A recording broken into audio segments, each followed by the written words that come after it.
Ang kultura sa Isabela ay napakaganda.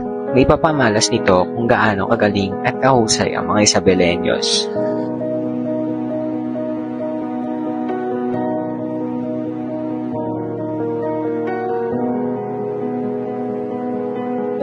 Ngunit, ito ay unti-unti nang nabubura sa ating panahon.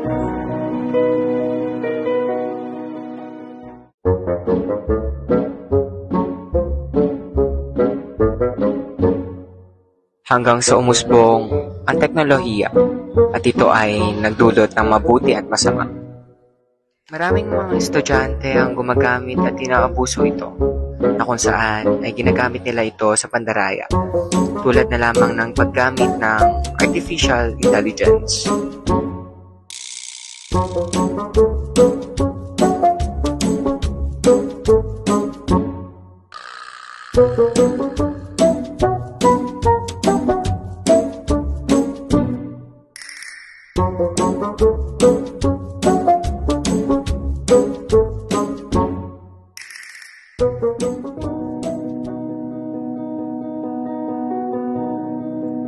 Dahil sa mga pangyaring ito, nabahala lalo ang DepEd, na kung saan baka ito ang maging dahilan ng pagkalimot ng mga tao sa Isabela, lalo na ang mga kabataang Isabelenyo na tulad ni Alexis.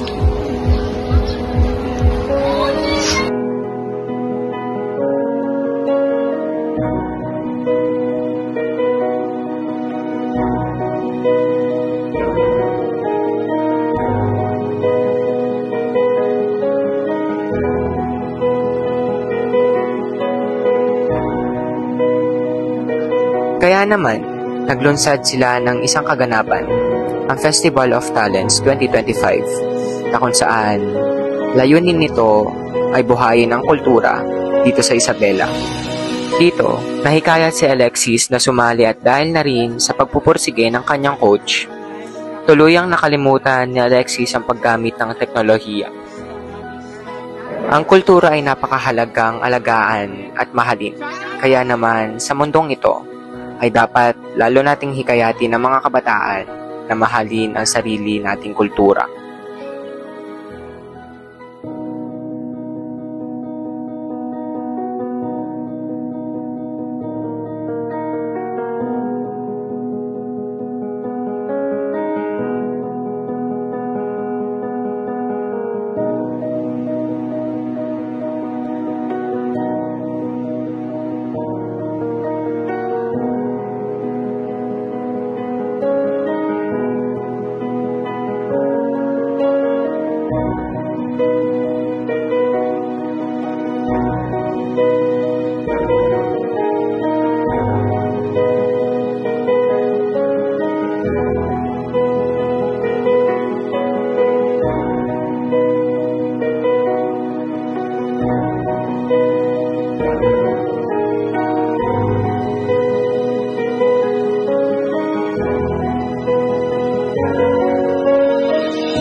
Contingent number.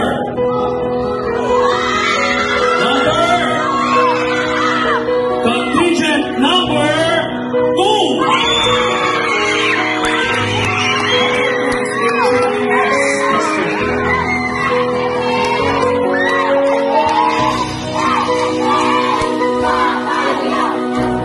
Dahil sa pagpupursige ng kanyang coach, si Alexis at ang kanyang mga kasama ay nanalo.